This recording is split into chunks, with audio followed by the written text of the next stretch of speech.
Logos ministry या चॅनलमध्ये आपणा सर्वांचे हार्दिक स्वागत आहे। प्रभू येशू ख्रिस्त जो संपूर्ण जगाचा उद्धार करतात त्याच्या अति पवित्र आणि सामर्थ्यवान नावाने मी एलन लोबो आपणा सर्वांना शुभेच्छा देत आहे। हे चॅनल सबस्क्राइब करणाऱ्या सर्वांचे मी हृदयपूर्वक आभारी आहे। आजचा हा संदेश जर तुम्ही पहिल्यांदाच पाहत असाल आणि हा संदेश जर तुम्हाला आवडला तर माझी आपणांतील प्रत्येकांना विनंती आहे, हा संदेश तुम्ही लाईक करावा, इतरांना शेअर करावा आणि अशा प्रकारचे आमचे नवीन येणारे संदेश तुम्हाला कायम मिळावे म्हणून कृपया तुम्ही बेल रिंग प्रेस करावी। Thank you and God bless you.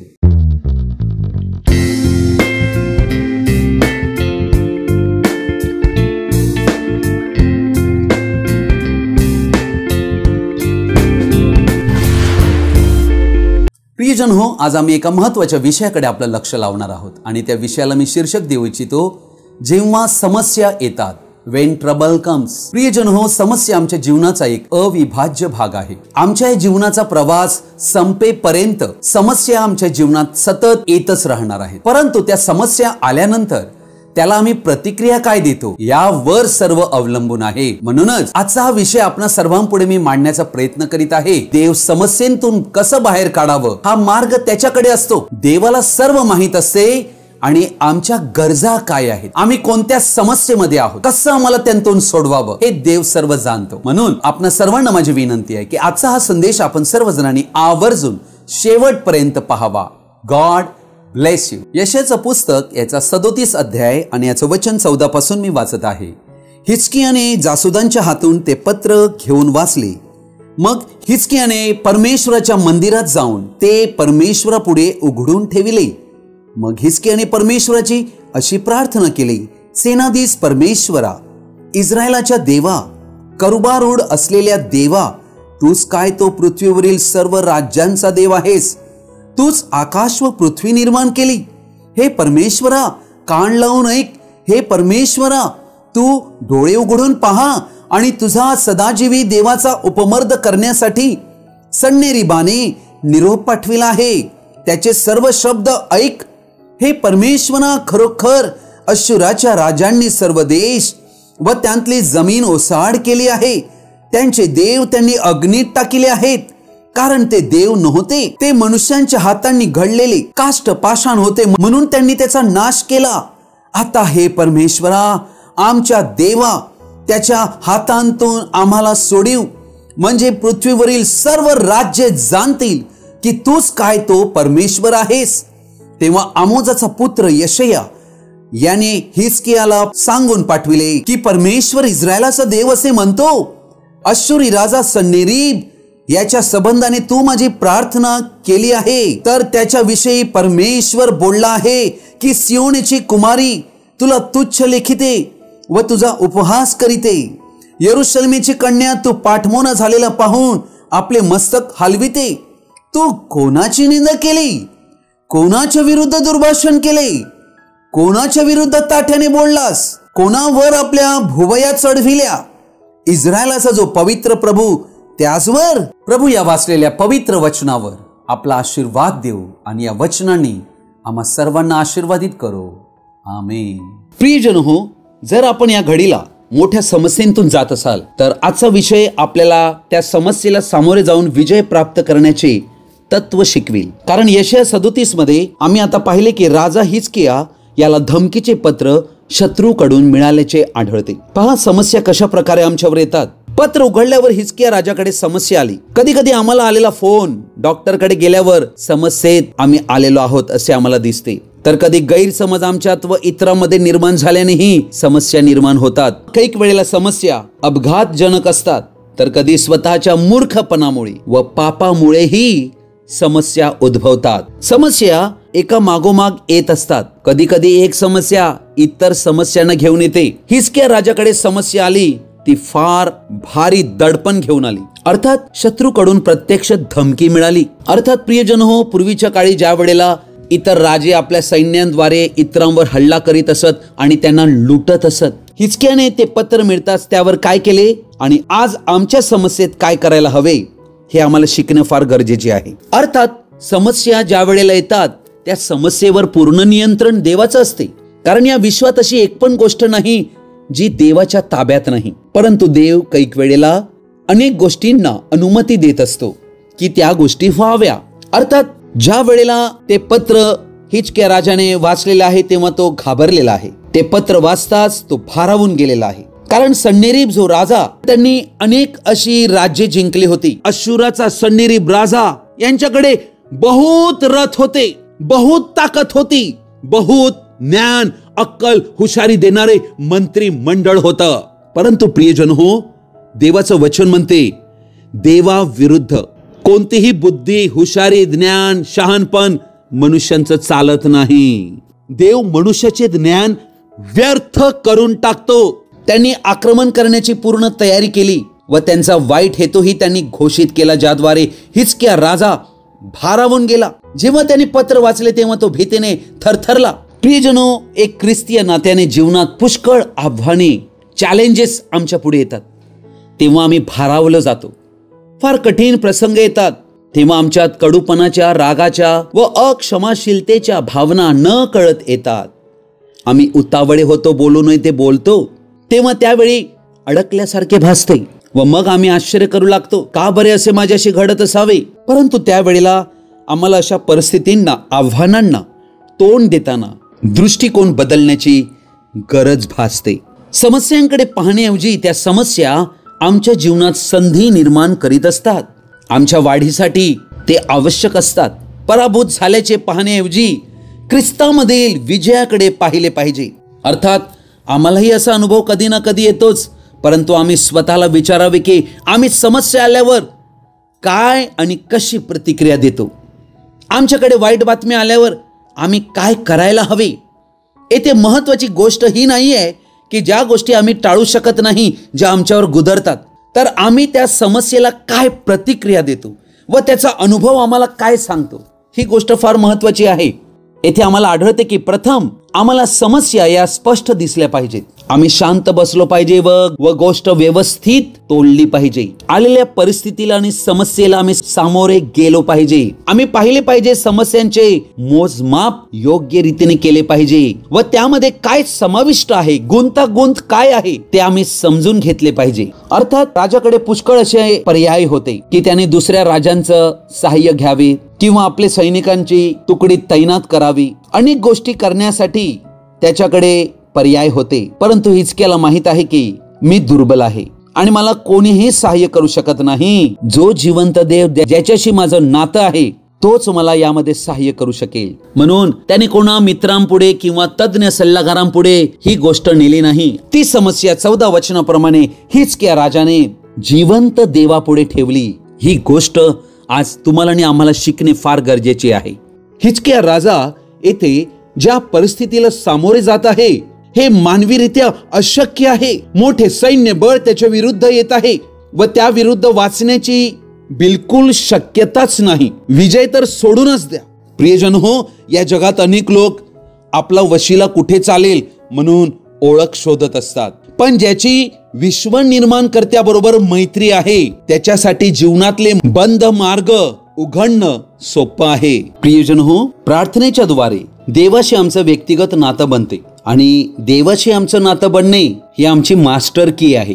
त्याचे अगणित फायदे आहेत. अर्थात तेव्हा आम्ही देवाला ओळखू लागतो व देव देखील आम्हाला ओळखतो. देवाची इच्छा ही आहे की आम्ही आमचे देवाबरोबर नाते अधिक विकसित व्हावे, घनिष्ठ नातं आमचं निर्माण व्हावे आणि हे प्रार्थनेद्वारे शक्य आहे. तो हिजकिया राजा हा प्रार्थनेचा मनुष्य होता.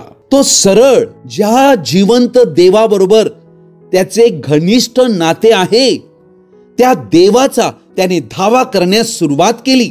त्याने फक्त प्रार्थना केली आणि ही प्रार्थना किती पॉवरफुल असते, किती सामर्थ्यवान असते हे आज आम्ही समजून घेणार आहोत. प्रार्थनेद्वारे सगळं काही बदलते. अर्थात विश्व निर्माण करता देव, ज्याच्यासाठी आम्ही आमचा वेळ काढतो नित्य नियमाने त्याच्याशी संवाद साधण्यासाठी. आणि ही गोष्ट देव जेव्हा आमच्याबद्दल पाहतो तेव्हा त्या देवाशी बिलगून राहणाऱ्यांची प्रार्थना हे फार मोठं शस्त्र बनते, फार मोठं हत्यार बनते. शत्रू सैतान आणि दुरात्मे प्रार्थनेच्या मनुष्याला फार घाबरतात. नीतिमानाची प्रार्थना कार्य करण्यास फार प्रबळ आहे असं देवाचं वचन म्हणते. प्रार्थना सर्व काही बदलते. काय तुम्ही या गोष्टीवर विश्वास करू शकता? काय प्रार्थनेमध्ये फार मोठे सामर्थ्य आहे. प्रार्थना मनुष्यांना मृतांतून जीवनाकडे नेते, आजारांतून निरोगी बनविते, पाप्यांचा संत बनविते. ही आहे प्रार्थना. हे आहे प्रार्थनेचं सामर्थ्य. प्रार्थना हे एक माध्यम आहे ज्याद्वारे जिवंत देवाबरोबर आम्ही नाते बांधू शकतो. हे एक असं आयाम आहे जेथे जिवंत देव, जो विश्व निर्माण करता देव, त्याच्याशी आमची मैत्री स्थापित करू शकतो. देवाशी नाते असल्याने आम्हाला समाधान प्राप्त होते. आम्ही शांतीत राहू लागतो. त्याचा परिणाम आमचे इतर लोकांबरोबर नाते सुधारते. आमच्या गरजा सर्व पूर्ण केल्या जातात. अर्थात जेव्हा आम्हाला वाटते की अरे आता काय होईल, वेळीच मार्ग बनतो. कारण तो आमच्यावर फार प्रेम करीतो. तो आमचे रक्षण करीतो, आमची पूर्ण काळजी घेतो. कारण विश्व निर्माण करता देव, याच्याशी माझं नातं आहे. तो मला प्रेम देतो. आम्हाला हे कळते की मी त्याच्याकडून खास उद्देशासाठी निर्माण केलं गेलो आहे. आम्हाला एक नवीन ओळख स्वतःची प्राप्त होते. स्वतःला आम्ही देवाच्या दृष्टिकोनातून पाहू लागतो. आमचा दृष्टिकोनच बदलतो. आम्हाला भीती उरत नाही, कारण त्याने दाखविलेल्या मार्गाने आम्ही चालतो. तो आमच्यावर पहारा ठेवतो, त्याच्या पंखाखाली आच्छादून घेतो. आज आम्हा मनुष्यांकडे जर देवाने जर कोणते मोठे हत्यार दिले असेल तर ते प्रार्थनेचे आहे. अणुबॉम्ब, हायड्रोजन बॉम्ब यापेक्षाही प्रार्थना फारच सामर्थ्यवान आहे. प्रियजन हो, आम्ही या ठिकाणी ही गोष्ट पाहतो की ज्या वेळेला हिजकिया राजाने देवाकडे आपली प्रार्थना पूर्ण हृदयाने मांडलेली आहे, तेव्हा देवाने महान विजय मिळण्याविषयी संदेश देऊन यशया संदेष्टास पाठविले. प्रियजन हो, कदाचित तुम्ही म्हणाल की असं काय या प्रार्थनेत एवढं सामर्थ्य होते की हिजकियाची प्रार्थना देवाने ऐकून एवढा मोठा चमत्कार करावा? तेच तुम्ही आणि आम्ही जाणून घेणे गरजेचे आहे. प्रार्थनेच्या सामर्थ्याची सुरुवात देवावर प्रेम याने होते. अर्थात ते प्रेम सजीव हवे, ज्यामध्ये जिवंतपणा हवा, तर ते प्रेम ताजे प्रेम असते. आम्हाला अनेक वेळेला असे आढळते की लोक देवाकडे धावा करीतात, मदतीसाठी देवाकडे मागण्या करतात, परंतु त्यांच्या जीवनात आम्ही पाहतो त्यांचे देवावर प्रेमच नसते. अर्थात देवाला नक्कीच आमची काळजी वाटते आणि आम्ही कोणत्याही वेळी, कोणत्याही परिस्थितीत प्रार्थना करू शकतो, परंतु प्रेमळ देव आम्हाला उत्कट व घनिष्ठ नात्यात त्याच्याशी जवळीकतेत आम्हाला पाहू इच्छितो. प्रार्थनेत सामर्थ्य हवे असेल तर ख्रिस्तासाठी समर्पित प्रेम हवे. ही अतिशय महत्वाची गोष्ट आहे. हिजकिया देवावर प्रेम करणारा व त्याला समर्पित असा व्यक्ती होता. म्हणून वाईट बातमी येताच, शत्रू येणार हे ऐकताच कोणाचे सहाय्य घेण्यासाठी त्याने कृती केली नाही, तर तो सरळ विश्व निर्माण करता सर्व समर्थ देव, ज्याला काहीच अशक्य नाही, जो सगळं काही परिस्थिती बदलून टाकू शकतो, शत्रूला हुंदडून देऊ शकतो, त्या जिवंत देवाचा धावा करण्यास त्याने आरंभ केला. दुसरी महत्वाची गोष्ट ही आहे की आमची प्रार्थना ही आमचं जे जीवन आहे त्याच्याशी जुळायला हवी. आमचं जीवन देवाशी जर जुळणार नसेल तर ती प्रार्थना कदापि प्रभावशाली ठरू शकत नाही. म्हणून आम्हाला देवाबरोबर आमचं जीवन नीट करणं, सरळ करणं, पश्चाताप करून देवापुढे कबुली देणं आणि देवापुढे सर्व काही प्रामाणिकपणे सांगणं फार गरजेचे आहे. जेव्हा आमचे जीवन दुबळे असते, कोमट असते, तेव्हा आम्हाला देवाच्या सामर्थ्याचा अनुभव घडत नाही. ख्रिस्त येशूने आम्हा विश्वासणाऱ्यांस अधिकार दिला आहे. तो अधिकार आम्ही वापरावा. या पृथ्वीवर जे काही तुम्ही बांधाल ते आकाशात बांधले जाईल आणि या पृथ्वीवर जे काही तुम्ही मोकळे कराल ते आकाशात मोकळे केले जाईल. हे प्रभूने अद्भुत वचन दिलेलं आहे. म्हणून प्रार्थना चमत्कार घडविते. मार्क शुभवर्तमान 11:24 म्हणते, म्हणून मी तुम्हाला सांगतो, तुम्ही प्रार्थना करून जे काही मागाल ते आपल्याला मिळालेच आहे असा विश्वास धरा, म्हणजे ते तुम्हाला मिळेल. किती अद्भुत गोष्ट आहे पहा. जेव्हा आम्ही सर्व समर्थ देवापुढे गुडघे टेकून प्रार्थना करीतो, तेव्हा एक अद्भुत शक्ती आमच्यासाठी कार्य करू लागते. देवाची इच्छा ही आहे की आम्ही देवाच्या प्रत्येक अभिवचनावर विश्वास करून प्रार्थनेत त्या अभिवचनांचा विश्वास करून दावा करावा. अभिवचनांवर विश्वास करून जेव्हा आम्ही दावा करीतो, तेव्हा ती प्रार्थना फार प्रबळ बनते, शक्तिशाली बनते. आम्ही व्याकुळतेने जेव्हा प्रार्थना करतो, तेव्हा त्या प्रार्थनेचे उत्तर मिळतेच मिळते. म्हणून व्याकुळ होऊन केलेली प्रार्थना याचे उत्तर 100% आहेच. 15 वचनात आम्ही पाहतो, अर्थात देवाशी आमच्या समस्येबद्दल आम्ही बोललो पाहिजे. प्रभुचरणी आमची भीती, आमची चिंता, आमची निराशा, आमचे सर्व दडपण, आमची सर्व मनस्थिती जी भारावून गेलेली आहे, सुचत नाही काय करावे. अर्थात या सर्व गोष्टी व्यवस्थितपणे व विश्वासाने त्या जिवंत देवापुढे मांडल्या पाहिजेत. आमच्या समस्या आम्ही कायम प्रभूकडे नेल्या पाहिजेत. त्याच्याशी त्याबद्दल बोललो पाहिजे. कारण समस्या जेव्हा आम्ही देवाला कळवितो, तेव्हा आम्ही हलके होत असतो. आमच्या हृदयावरून सर्व ओझं निघून जात असते. वचनामध्ये दिलेलं आहे, स्तोत्र 55-22 वचन, तू आपला भार परमेश्वरावर टाक, म्हणजे तो तुझा पाठिंबा होईल. नीतिमानाला तो कधीही ढळू देणार नाही. किती अद्भुत वचन आहे हे देवाचं. आजही हेच वचन कार्यरत आहे. यशाचं पुस्तक 41 अध्याय 10 वचन म्हणते, तू भिवू नको, कारण मी तुझ्या बरोबर आहे. घाबरू नको, कारण मी तुझा देव आहे. मी तुला शक्ती देतो, मी तुझे सहाय्य ही करीतो. मी आपल्या धार्मिकतेच्या उजव्या हाताने तुला सावरितो. देव हे बोलत आहे. देव ज्या लोकांचा देव आहे, ते लोक धन्य आहेत. काय तुम्हाला भरवसा आहे की देव माझा देव आहे, तो मला कधी टाकणार नाही? फिलिप्पीकरास पत्र 4 अध्याय 6 आणि 7 वचन, कशा विषयी ही चिंताक्रांत होऊ नका. प्रियजन हो, किती अद्भुत हे वचन आहे. आम्हाला तर जीवनाच्या प्रवासात आम्ही चालत असताना कैक वेळेला अशा काही चिंता आम्हाला येतात, ज्या आमच्या मनात ते विचार चालू होतात. आम्ही चिंताक्रांत होतो. पण देवाचं वचन म्हणते, कशा विषयीही, म्हणजेच कशाही विषयी. तुमच्या जीवनातलं कोणतंही क्षेत्र असो, ज्या क्षेत्रात तुम्हाला चिंता सतावत आहे, तुम्ही काय करायला हवं हे वचन येथे आम्हाला सांगत आहे.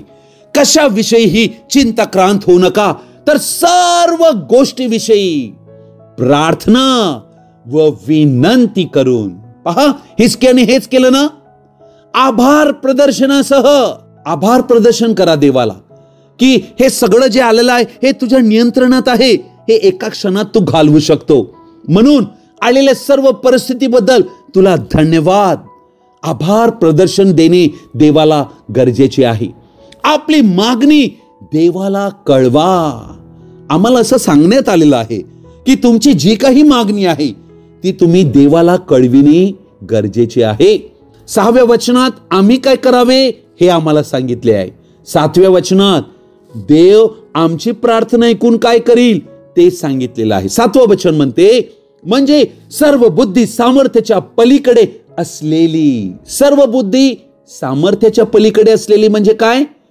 या जगात किती जरी थोर मनुष्य, बलवान मनुष्य, प्रतिष्ठित मनुष्य, किती सामर्थ्यवान मनुष्य असो, त्यांची कितीही बुद्धी असो, हुशारी असो, ज्ञान असो, युक्ती असो, तर्क असो, काही असो, त्या सगळ्या पलीकडे देवाने दिलेली शांती, तुमची अंतःकरणे आणि तुमचे विचार, ज्या भावना येतात, जे विचार येतात, जे सतावितात, ते आम्हाला सतावणार नाही.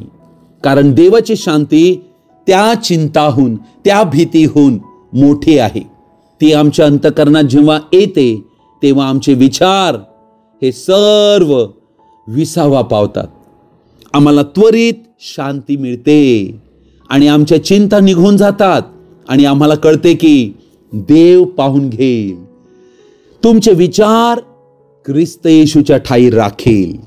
आम्हालाच काय करणे आहे? जिवंत देव, जो विश्व निर्माण करता देव, प्रभू येशू ख्रिस्त, त्याच्याशी आमचं व्यक्तिगत नातं आम्हाला जोडायचं आहे. कारण त्याच्याशिवाय जिवंत देव नाही. देवाला हिजकियाच्या समस्येबद्दल ठाऊक होते व देवानेच तर अनुमती दिली होती. प्रियजन हो, हे संपूर्ण जग, विश्व तो देव चालवित आहे. तो आपल्या राजासनावर आरूढ आहे.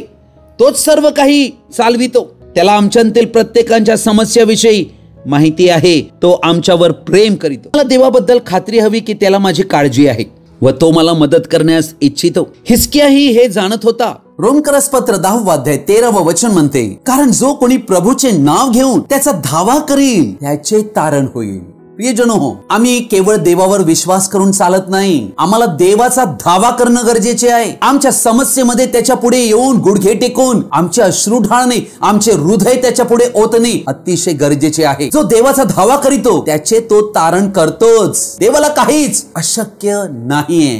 पवित्र आत्मा हाच आम्हाला एक नवा आणि दैवी दृष्टिकोन देतो, अर्थात अदृश्य गोष्टींकडे पाहण्यास लावतो. ह्यासाठी की आम्ही देवावर भरोसा करावा, देवावर अवलंबून राहावे. अशक्यप्राय गोष्टींकडे आम्ही आमची दृष्टी लावतो, अर्थात आमच्या नैसर्गिक कुवती पलीकडे पाहण्यास देव आम्हाला लावतो. देवाकडून सांत्वन मिळते, आम्हाला कम्फर्ट देतो, तो शक्ती मिळते, स्ट्रेंथ, पॉवर देतो. त्यामुळे काहीही हो, आम्ही देवावरच अवलंबून राहतो. कारण आतून एक खात्री असते. ती खात्री आम्हाला येते कारण भरोसा निर्माण झालेला असतो, जो इतरांबरोबर आम्ही शेअर करू लागतो. कोणी साथ देवो अगर ना देव, तो मला साथ देणारच. कारण देव माझ्या बरोबर आहे, तो माझ्यासाठी आहे. कारण आम्ही त्याच्या नात्यात अनोळखी नाही. नीतिसूत्रे 3 अध्याय 5 ते 7 वचन म्हणते, तू आपल्या अगदी मनापासून परमेश्वरावर भाव ठेव, आपल्याच बुद्धीवर अवलंबून राहू नको. तू आपल्या सर्व मार्गात त्याचा आदर कर, म्हणजे तो तुझा मार्गदर्शक होईल. तू आपल्या दृष्टीने स्वतःच शहाणा समजू नको. परमेश्वराचे भय धर आणि दुष्कर्मापासून दूर राहा. हिजकिया राजाने काय केले? त्याने पूर्ण मनापासून परमेश्वरावर भाव ठेवला. आपल्या बुद्धीवर अवलंबून तो राहिला नाही. त्याने कोणाचं सहाय्य घेतलं नाही, कोणाकडे तो धावला नाही, तर परमेश्वराचा आदर केलेला आहे. आमची डिझाईन देवावर अवलंबून राहण्यास करण्यात आलेली आहे, हे आम्हातील प्रत्येकांना कळणे फार फार गरजेचे आहे. म्हणूनच देवावर अवलंबून राहून प्रार्थनामय जीवन जगणे हीच ख्रिस्ती जीवनाची विजयाची चावी आहे. त्याची इच्छा ही आहे की आमची समस्या, आमचे ओझे, आमच्या चिंता, आमच्या समस्या या देवाने हाताळाव्या. त्याची इच्छा ही आहे की त्यासाठी आम्ही त्याच्यावर भरोसा करावा. त्यामुळे प्रभूला फार आनंद होतो की आम्ही त्याच्यावर विश्वास करीतो, निर्भर आहोत, अवलंबून आहोत, त्याच्यावर प्रेम करीत आहोत. तोच आम्हाला विजय देईल याची आम्ही वाट पाहत आहोत. म्हणून आमचे ओझे प्रभूवर टाकण्याची सुरुवात प्रार्थनेद्वारे होते. या ठिकाणी आम्ही पाहत आहोत वचन 17 ते 20 मध्ये हिजकिया राजाने स्पष्ट आणि ठामपणे आपली प्रार्थना देवापुढे मांडलेली आहे. हिजकियाने प्रार्थनेत असे मागितले की तू मला विजय दे, की देवाच्या नावाचा महिमा सर्वत्र व्हावा. आमच्या प्रार्थनेचा उद्देश देवाचा गौरव व्हावा हा असणे फार गरजेचे आहे. त्याची प्रार्थना स्वतःच्या स्वार्थासाठी नव्हती, परंतु यहोवा देवाच्या गौरवासाठी ती प्रार्थना समर्पित होती. आमचा उद्देश प्रार्थनेत योग्य असणे फार गरजेचे आहे. हिजकियाचा उद्देश मुक्तीसाठी विचारणे हा देवाच्या गौरवासाठी होता. नंतर ही महत्वाची गोष्ट आम्ही समजणे गरजेचे आहे की प्रार्थना ही विश्वासाची असणे गरजेची आहे. अर्थात आम्ही ज्या मागण्या करीतो, गरजा त्याच्या पुढे ठेवतो, त्याच्याशी विश्वास जोडला गेला पाहिजे. देवावरील विश्वास प्रार्थना कार्यरत करतो. तो विश्वास अतिशय महत्वाचा आहे. प्रार्थनेचे शब्द भारी असल्याने प्रार्थना कधीच सामर्थ्यवान ठरत नसते. सोफिस्टिकेटेड प्रेयर म्हणतात याला. अर्थात आम्ही व्याकरणासह उत्तम अशा प्रकारची प्रार्थना रचल्याने काही फायदा होत नाही. कदाचित अशी केलेली प्रार्थना माणसाला खुश करण्यासाठी असू शकते, म्हणून अशी प्रार्थना कधीही सामर्थ्यवान ठरू शकत नाही. हिजकियाने देवाजवळ प्रार्थना केली. तो विश्वासाचा मनुष्य होता. विश्वास कायम कार्य करीत असतो. याकोबाचे पत्र याचा 2 अध्याय 17 वचन म्हणते, याप्रमाणे विश्वासाबरोबर जर क्रिया नाहीत तर तो जात्या निर्जीव आहे.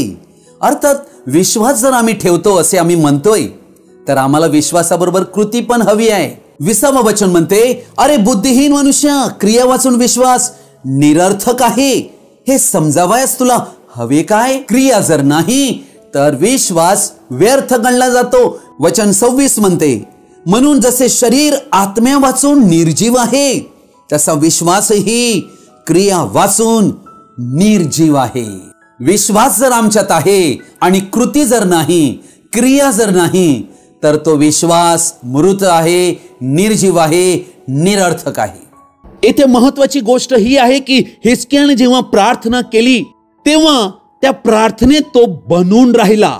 हीच गोष्ट आज आम्हाला या ठिकाणी एक महत्वाचा धडा शिकवत आहे. काही वेळेला आम्ही प्रार्थना तर करतो पण धीर गेलेला आहे, धीर सुटलेला आहे. आम्हाला वाटते आता मला काहीतरी करावं लागेल. प्रियजन हो, जेव्हा आम्ही प्रार्थना करीतो तेव्हा आम्हाला निर्धास्त राहणे आहे की देवाने माझी वाणी, माझी काकुळतीची वाणी ऐकली आहे. मला आता धीर धरावा लागणार आहे. त्या प्रार्थनेसाठी मला विश्वासयुक्त राहावे लागणार आहे.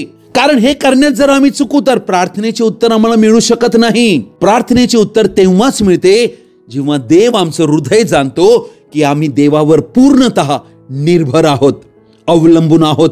तेव्हा आमच्या प्रार्थनेचे प्रतिफळ तो आम्हाला देतो. हिजकियाकडे त्याने संदेश पाठविला. यशाया 37 अध्याय 21 वचनात आम्ही पाहतो की तू केलेली प्रार्थना मी ऐकली आहे, अश्शूरी राजा सन्हेरीब याच्या संबंधाने. अर्थात उत्तर मिळणारी प्रार्थना प्रकट करीते की प्रार्थनेमध्ये अलौकिक सामर्थ्य आहे, सुपरनॅचरल पॉवर आहे. ती प्रकट करीते की देव कार्य करीतो त्यांच्यासाठी जे त्याच्यावर प्रेम करीतात व त्याच्याजवळ विनंती करीतात, काकुळत ठेवण्यास घाबरत नाहीत, विश्वासाने देवाच्या चरणी येतात. प्रियजनो, विश्वासाची प्रार्थना जिवंत देवाचे आशीर्वाद स्वर्गातनं खाली आमच्यासाठी घेऊन येतात. इर्मिया 33 अध्याय 3 वचन हा देवाचा फोन नंबर आहे. 333. काय म्हणते ते वचन? मला हाक मार म्हणजे मी तुला उत्तर देईन व तुला ठाऊक नाही अशा मोठ्या व गहन गोष्टी मी तुला सांगेन. प्रियजन हो, देव अद्भुत प्रकारे कार्य करीतो. देवाची इच्छा आहे की आम्ही सर्व प्रसंगी त्याला हाक मारावी. समस्या येतात तेव्हा काही लोक प्रार्थनेला लागतात. समस्या गेल्या, जीवनात सुख आलं का ते देवाला विसरले, प्रार्थना विसरून गेले, असं होता कामा नये. आमची प्रार्थना दुःख असो, सुख असो, समस्या असो, आमच्या जीवनातली कोणतीही परिस्थिती असो, प्रार्थनामय जीवन आमचं हवं. येथे आम्ही पाहतो की प्रार्थनेचं सामर्थ्य किती अद्भुत आहे. देवाने हिजकियाला कशा प्रकारे त्याची प्रार्थना ऐकून सोडवलं. आज देव तुमची आणि आमची ही प्रार्थना ऐकणारा देव आहे. आम्ही जर विश्वासाच्या खरेपणाने जर प्रार्थना करू तर देव ऐकल्याशिवाय राहणार नाही. हिजकियाची प्रार्थना ऐकल्यावर देवाने यशाया नावाच्या संदेष्टाला हिजकियाकडे पाठविले. कारण संदेष्टे हे देवाचे मुख आहेत. देव संदेष्टांच्या द्वारे कायम बोलत आलेला आहे, प्रकाराने आणि अंशाने. देव त्या वचनाद्वारे खात्री देत होता की मी तुझ्या बरोबर आहे, घाबरू नकोस. अर्थात देव स्वतःच्या वचनाद्वारे खात्री देत असतो. 23 वचनात देव सन्हेरीब आणि रबशाखे आणि त्यांचे जे सगळे मंत्रिमंडळ, त्यांचे सगळे मंत्री कशा प्रकारे वागले याबद्दल सांगत आहे. तू कोणाची निंदा केली, कोणाच्या विरुद्ध दुर्भाषण केले. देवाने सगळं ऐकलेलं आहे. कोणाच्या विरुद्ध ताठ्याने बोललास, कोणावर आपल्या भुवया चढविल्या. इस्रायलाचा जो पवित्र त्याजवर. प्रियजन हो, शौलाने ख्रिस्ताच्या मंडळीचा छळ केला होता, परंतु ख्रिस्त जेव्हा त्याला घोड्यावरनं खाली पाडतो आणि भेटतो तेव्हा तो काय म्हणतो? तू माझा छळ का करत आहेस. हीच गोष्ट जुन्या करारात हिजकिया राजाकडे यशायाद्वारे संदेश पाठवून जी गोष्ट हिजकियाने यशायाने पण पाहिलेली नाही की कशा प्रकारे सन्हेरीब वागत आहे, निंदा करीत आहे, दुर्भाषण करीत आहे, ताठ्याने बोलत आहे, भुवया वर चढवित आहे, हे सगळं देवाने पाहिलेलं आहे. आणि देव म्हणत आहे ही सियोन कन्या, सियोन कुमारी म्हणजे माझी मंडळी, हिची निंदा नाही, ही माझी निंदा आहे. या भुवया माझ्यावर चढविले आहेत, हे दुर्भाषण माझ्या विरुद्ध केलेले आहे. प्रियजन हो, हे देवाचं आपल्या लोकांवरील प्रेम आहे. हे आम्हाला समजून घेणं फार गरजेचं आहे. आम्ही एकटे नाहीत, आमचा पिता आहे. कोरिन्थीकरास पहिले पत्र 10 अध्याय 13 वचन म्हणते, मनुष्याला सहन करता येत नाही अशी परीक्षा तुम्हावर गुदरली नाही, आणि देव विश्वसनीय आहे. म्हणजे तो दगा नाही देत, धोका नाही देत. तो तुमची परीक्षा तुमच्या शक्तीपलीकडे होऊ देणार नाही, तर परीक्षेबरोबर तिच्यातून निभावण्याचा उपायही करील, यासाठी की तुम्ही ती सहन करावयास समर्थ व्हावे. म्हणूनच आम्हाला कायम देवावर भरोसा करायचा आहे की तो माझं सहाय्य करील, कारण निभावण्याचा मार्ग देवाकडेच आहे. देव आपल्या योग्य वेळी आपण दिलेले वचन पूर्ण करतोच. कदाचित तो लगेच करणार नाही, पण 36 ते 38 वचन यामध्ये देवाने देवाची वेळ दिलेली आढळते. वचन म्हणते, मग परमेश्वराच्या दिव्य दूताने जाऊन अश्शूरी गोटातल्या 1,85,000 लोकांना मारिले. पहाटेच लोक उठून पाहतात तो सर्व प्रेतेच प्रेते. याप्रमाणे अश्शूराचा राजा सन्हेरीब तळ उठवून माघारी चालता झाला आणि निनवेस जाऊन राहिला. ते प्रार्थनेची शक्ती, प्रार्थनेचे सामर्थ्य याद्वारे समस्या सोडविण्यात येतात. परमेश्वराला काही असाध्य आहे काय?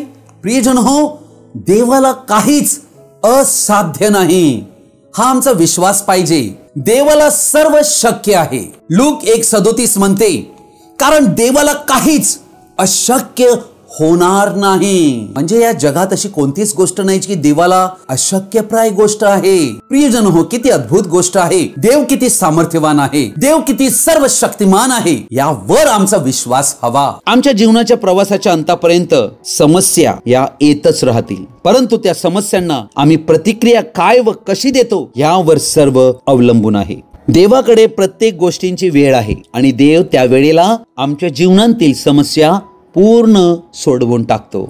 म्हणून आम्ही धीराने देवाची वाट पाहावी. आम्ही हिजकियाप्रमाणे सगळा बोज देवावर टाकावा. आमचे सर्व बर्डन देवाकडे सोडून द्यावे. प्रार्थनेद्वारे देवाशी एक व्हावे. देवाला माहित आहे काय करावे, सर्व त्याच्या नियंत्रणात आहे. 1,85,000 लोक एका रात्री त्या अश्शूरी लोकांतल्या गोठांतून ठार केले गेले. हे देवाने केले प्रियजन हो. आणि यासाठी कार्य काय होतं? प्रार्थना. प्रियजन हो, प्रार्थनेमध्ये फार मोठी ताकद आणि सामर्थ्य आहे. समस्या सोडविण्याची ही मास्टर की आहे. योहान कृषिवर्तमान 15 अध्याय 5व्या वचनाचा शेवटचा भाग म्हणतो, कारण माझ्यापासून वेगळे असल्यास तुम्हाला काही करता येत नाही. अर्थात प्रियजन हो, येशू ख्रिस्ताशिवाय आम्ही त्याची मंडळी काहीच करू शकत नाही. म्हणून आम्ही कायम हे ध्यानात ठेवावे आणि आम्ही प्रभू येशू ख्रिस्तावर अवलंबून राहावे. देवाकडे पाहावे. आमचे दुःख, आमच्या समस्या, आमच्या वेदना या सर्व मागे कारणे आहेत. प्रभूचं वचन म्हणते की देवावर प्रीती करणाऱ्यांसाठी आणि जे त्याच्या संकल्पाप्रमाणे बोलाविलेले आहेत त्यांच्यासाठी सर्व गोष्टी मिळून, सर्व म्हणजे वाईट परिस्थिती येवो, संकट येवो, दुःख येवो, किती समस्या येवो, वेदना येवो, आजार येवो, आपत्ती येवो, सगळ्या गोष्टी मिळून कल्याणकारकच होतात. कैक वेळेला देव धीम्या गतीने कार्य करीताना आम्हाला आढळतो. आम्हाला त्याचे कारण माहित नसते, कारण तो देव सर्व काही जाणतो, जे सर्व आम्ही जाणत नसतो. ही गोष्ट आम्हाला समजणे अतिशय आवश्यक आहे. देव देव आहे आणि आम्ही मनुष्य निर्मिती आहोत, माती आहोत, धूळ आहोत. म्हणून देवाच्या परिपूर्ण इच्छेवर आम्ही विश्वास ठेवून वाट पाहिली पाहिजे देवाच्या वेळेची. हिजकिया राजा देवाकडे ते मागत होता जे देवाशिवाय कोणीही करू शकत नव्हते. स्तोत्र संहिता 37 अध्याय 5वं वचन म्हणते, आपला जीवित क्रम परमेश्वरावर सोपवून दे, त्याच्यावर भाव ठेव, म्हणजे तो तुझी कार्यसिद्धी करील. प्रियजन हो, देवावर आम्हाला भरोसा ठेवायचा आहे. आमचा भावविषयक देव असला पाहिजे. आमची बुद्धी, बल, ज्ञान, युक्ती, ताकद, शक्ती, शिक्षण, आमचे पद याने काही काम होत नाही. देवाचे सहाय्य आम्हाला हवे. लढाईसाठी घोडा जरी सज्ज केला असला तरी जय देणे यहोवाकडे आहे. देवाकडे वळा. देवाला विचारा, मी काय करू? जे काही जीवनात तुमचं चालू आहे त्या सर्वाविषयी त्याला सगळं सांगा. गुडघे टेका, त्याच्याशी बोला. मी देवाचा आहे हे आठवा. भूतकाळातील देवाची कृपा आठवा. त्याने तुमच्या संगती कशा प्रकारे कार्य केले याची आठवण करा. त्याच्या चांगुलपणाची पोचपावती त्याला द्या. तुमच्या चिंता, भावना पूर्णतः त्याला प्रकट करा. त्याला शरण जा, कारण तो तुमचे हृदय जाणतो. मग निर्णय हा घ्या की सर्व समस्या, सर्व ओझे मी प्रभूच्या हाती दिले आहे. स्मरण ठेवा हेच की आमच्याकडून देव हे अपेक्षित आहे. प्रभूला सांगा, माझे सगळे ओझे, संपूर्ण ओझे मी तुझ्यावर टाकत आहे. आणि मग त्याच्यावर भरोसा करा, तो संपूर्ण काळजी तुमची घेईल. देव आमच्या परिस्थितीविषयी काय म्हणतो त्यावर भरोसा करा. देवाने दिलेली अभिवचने दृढ पकडा व देवाच्या वचनांचा, त्या अभिवचनांचा उच्चार करा. मुखाने पत्कर करा की ही वचने खरी आहेत. जेव्हा तुम्ही सकारात्मक रीतीने ती वचने घेता, त्यावर विश्वास करिता, त्याचा पुनरुच्चार करिता, त्याचा पत्कर करिता, तेव्हा ते वचन तुमच्यासाठी प्रकट होणार आहे. देवाकडे प्रार्थना करावी की हे देवा, मला बदल, मला तुझा दृष्टिकोन दे, तुझ्या डोळ्यांतून मला पाहू दे व मला त्याचे सत्य माझ्या परिस्थितीत अवलोकन करण्यास मदत कर. कारण तसे करू तर देवाबरोबर त्याच्या दृष्टिकोनाच्या सरळ रेषेत येऊ शकू. तेव्हा सर आमच्या जीवनातील वादळात ही शांती आम्हाला आढळेल. प्रतिकूल परिस्थितीत, अडचणीत त्याला सामोरे जाण्याची ताकद देवाकडून मिळेल व निराशेतही आशा दिसू लागेल. आजचा हा संदेश आपण सर्वजणांनी ध्यानपूर्वक आणि शेवटपर्यंत पाहिल्याबद्दल आपणा सर्वांचा मी हृदयपूर्वक आभारी आहे. हा संदेश ऐकल्यानंतर नक्की तुम्हाला काय कळले, कृपया तुम्ही कमेंट्स बॉक्समध्ये कळवू शकता किंवा माझ्याशी व्यक्तिगत संपर्क साधू शकता. Thank you and God bless you.